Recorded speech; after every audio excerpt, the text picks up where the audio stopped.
your Superman news video for the week June 20th to June 26th, 2014. Our top news stories in this week's Speeding Bulletin include more filming for the giant Superman statue in Pontiac, Michigan, Geoff Johns and John Romita Jr. take over Superman this week, and the Smallville Comic Con exceeds expectations. Let's check out these stories and more in this week's Speeding Bulletin. There was quite a lot of movement this week in Michigan for filming on Batman v Superman Dawn of Justice, with quite a bit of what I'm about to show entering spoiler territory. So if you're trying to remain spoiler free, then you might want to skip ahead a couple of minutes to the next section of the video.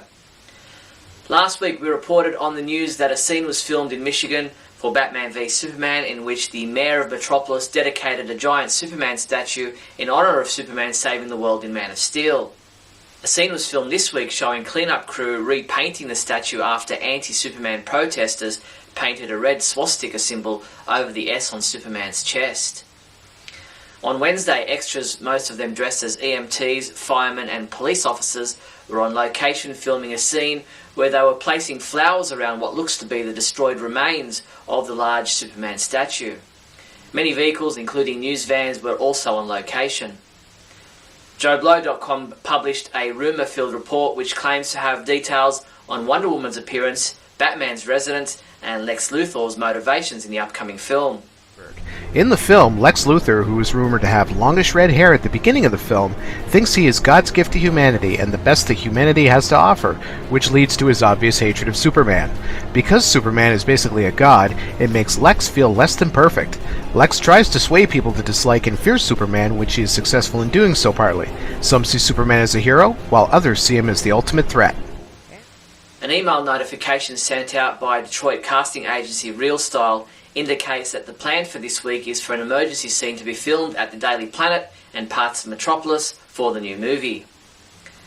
Reports are that actor Scoot McNairy, who starred alongside Ben Affleck in Argo, has joined the cast of Batman v Superman Dawn of Justice, although nobody yet knows what role he'll be playing. Stay tuned for proper confirmation and details. There are also rumours doing the rounds that Warner Brothers are set to show off a clip or teaser from the film at San Diego Comic-Con next month. As always, take these rumours with a grain of salt until details are confirmed by Warner Brothers. The original 1981 theatrical cut of Superman 2 will be back on the big screen at the Paramount Theatre in Aurora, Illinois for a special $1 screening.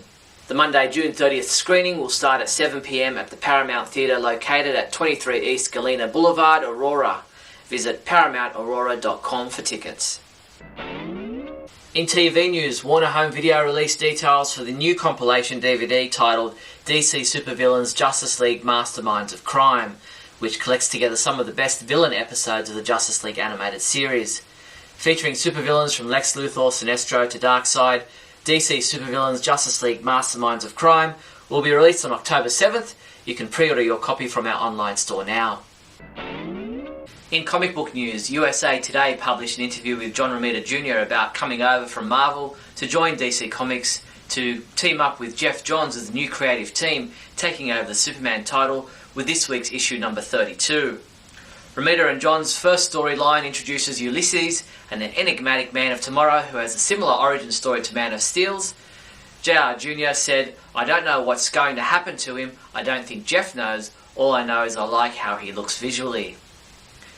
John also spoke on video with DC All Access about coming over from Marvel to DC and why he chose to work on Superman. At first I thought I wanted to do Batman. And when I got into the conversation with Dan, he says, well, everybody does Batman. You sure is there anything else? And I said, well, I do have an idea for a character. And I said, it applies to Superman. And then Dan said, tell me what it is. Okay. So I pitched the idea to him and he liked it. He said, we'll do that. But then he said, I'd rather have you work with a guy named Geoff Johns. And the opportunity to work with Geoff over doing a series on my own with somebody else, that really superseded it. Geoff Johns participated in an Ask Me Anything session via Reddit, where fans got to ask him all kinds of questions about his work, his career path, and his new work on Superman with John Romita Jr. He said, you can pick up Superman number 32 without having read a single comic book in your life. We'll be expanding Superman's lore, look for some new characters to open doorways, literally to new worlds. Comic book writer Tom Taylor spoke with Tiffany in a DC All Access video chat to fill us in on what's happening with Earth 2 and where things are headed for the characters of this alternate Earth. Well, Well, I think a lot of people are craving a good Superman. And with Val, we're giving him that. We need that balance. We need the good. And I know for myself, I'm a massive Superman fan, and it kills me writing this evil guy. And I want a good Superman to juxtapose that. And with Val, he's great. He and Jimmy are going to have quite the moment in this issue. And there's going to be a moment that really propels him forward into that superhero role that he's been kind of reluctant up until this point to step into. Comic books we reviewed this week included Supergirl number 32, which was reviewed by James Lance, who gave it a 4 out of 5, saying that Supergirl is blundering into situations while failing to learn from her mistakes. Matt Shaw reviewed Smallville Chaos Chapter 3, saying this story had a weak opening to be sure, but it's developed into a really unique and entertaining ride, and he rated this chapter a 4 out of 5. And from last week, T.A. Hewitt reviewed Justice League Beyond 2.0 Chapter 22, saying this installment has once more upped the ante for what is to follow, and done so with both plotting and characterization, and he rated this a 5 out of 5. Superman comics available this week from June 25th include Infinite Crisis Chapter 6 digital comic has been available since June 23rd. Injustice Year 2 Chapter 12 digital comic has been available since June 24th. Adventures of Superman number 14 print edition. Batman Beyond Universe number 11 print edition. Injustice Gods Among Us Year 2 number 6 print edition. Justice League number 31, which is available in a variant cover and a digital combo pack. Red Lanterns number 32 features Supergirl. Superman number 32, which is available in a variant cover, a variant bombshell cover, a black and white variant cover, a blank variant cover, and a digital combo pack. Smallville Chaos Chapter 4 digital comic will be available June 27th. Justice League Beyond 2.0 Chapter 23 digital comic will be available June 28th. Action Comics number 31 second printing. Superman Doomed number 1 second printing. Superman Wonder Woman number 8 second printing. Injustice Gods Among Us Volume 2 hardcover. And Injustice Gods Among Us Volume 1 trade paperback. With the 4th of July holiday just around the corner, now's the time to grab your Superman American t-shirt, tank top or sew-on patch.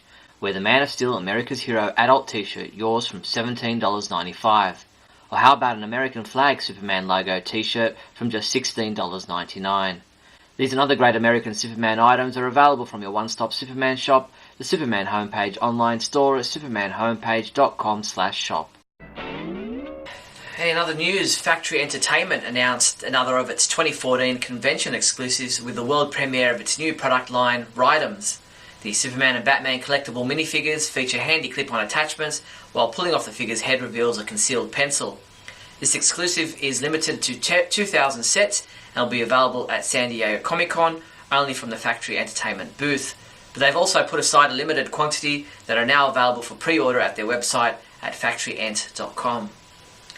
For the second year running, the town of Hutchinson, Kansas officially renamed itself Smallville for a couple of days to celebrate Superman's connection with the state, with the small town closely resembling what many would imagine Clark Kent's hometown to look like. This year, the turnout to the Smallville Comic-Con exceeded expectations, with local bank ATMs running out of money.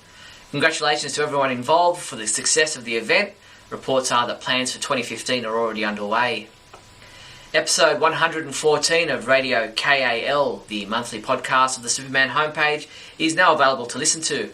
In this month's show, Scotty and I discussed the Superman statue unveiled and defaced, LexCorp building, Lex Luthor's appearance, Tao Okamoto playing Mercy Graves, Metropolis and Gotham news domains registered, rumoured Warner Brothers movie schedule, Jason Momoa to play Aquaman, a walk-on role auctioned off, all the latest Superman family comic books, the 2014 Superman celebration, a Superman t-shirt study, and much more.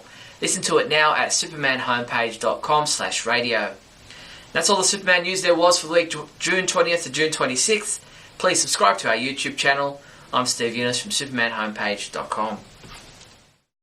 Great Scott! Great Scott! Great Scott!